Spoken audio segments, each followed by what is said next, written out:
चलिए आगे बढ़ते हैं। उत्तर प्रदेश के मुख्यमंत्री योगी आदित्यनाथ ने कांग्रेस सांसद राहुल गांधी पर बड़ा हमला बोल दिया है। अमेरिका दौरा पर अपने बयानों को लेकर राहुल गांधी सुर्खियों में बने हुए हैं। बीजेपी भारत में आरक्षण से लेकर सिखों तक को लेकर दिए गए बयानों पर राहुल गांधी पर जमकर हमला बोल रहे हैं। उत्तर प्रदेश के सीएम योगी आदित्यनाथ ने भी राहुल गांधी पर हमला बोलते हुए कहा कि वे सिर्फ सियासी फायदे के लिए देश को बांट रहे हैं। वहीं भाजपा सांसद सुधांशु त्रिवेदी ने भी राहुल गांधी का घेराव करते हुए एक बेहद गहरी बात कह डाली है, जिसमें उन्होंने कहा है कि सबसे बड़ी बात यह है कि राहुल गांधी को भारत में कोई यूनिवर्सिटी संबोधन के लिए क्यों नहीं बुलाती। पहला आश्चर्य का विषय है कि विदेश की यूनिवर्सिटीज उन्हें वहां पर क्यों बुलाती है। कहीं ऐसा तो नहीं है कि राहुल गांधी उन सभी शक्तियों के साथ मिलने के बाद ट्यूटोरियल करते हैं कि भारत विरोधी बयान कैसे दिए जाते हैं। ये सारी बातें देखिए, योगी आदित्यनाथ का जो हमला और सुधांशु त्रिवेदी की बात जो हमने आपको बताई, ये गहरा इशारा करती हैं कि कुछ तो गड़बड़ है। लेकिन योगी आदित्यनाथ की तरफ से एक बड़ा हमला बोला गया है राहुल गांधी के खिलाफ।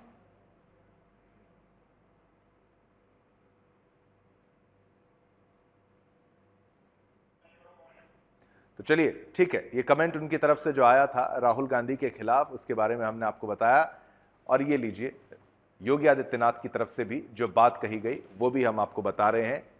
सुधांशु त्रिवेदी की तरफ से भी हमला बोला गया, लेकिन मुख्य तौर पर राहुल गांधी पर हमला बोला गया है योगी आदित्यनाथ जी की तरफ से।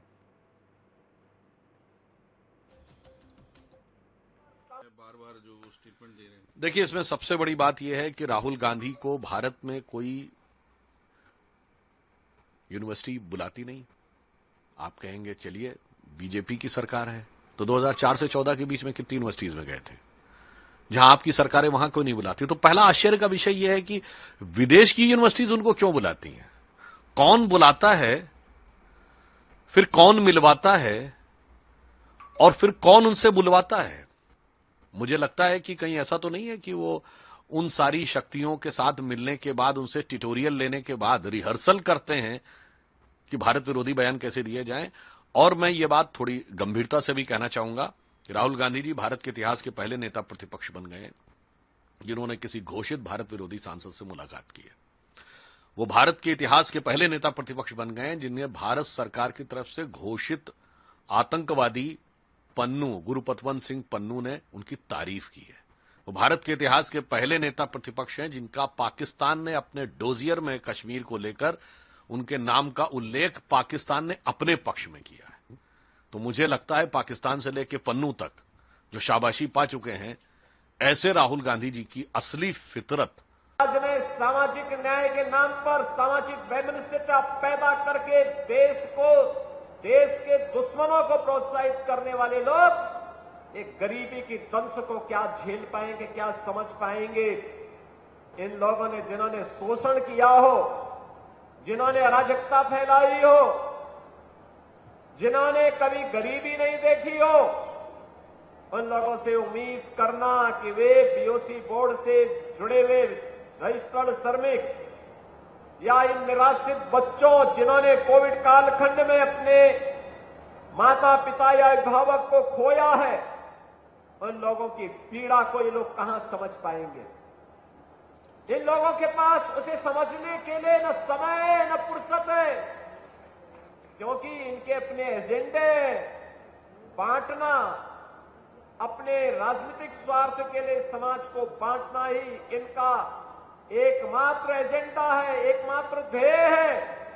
इसके अलावा इनको कुछ भी नहीं दिखाई देता है।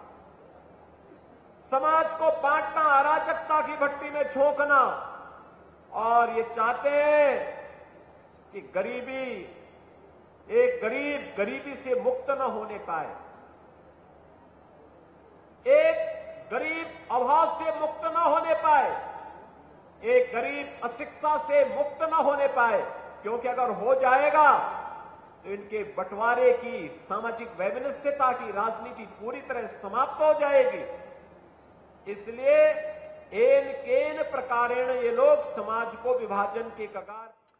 तो आपने सुधांशु त्रिवेदी जी का भी बयान सुना, आपने योगी आदित्यनाथ जी का बयान सुना, और हमला जो बोला है अब राहुल गांधी पर बोला है, क्योंकि विदेश में राहुल गांधी काफी कुछ ऐसा बोल जाते हैं, बीजेपी का विरोध करते करते वो देश विरोधी हो जाते हैं, ऐसा बीजेपी भी कह रही है।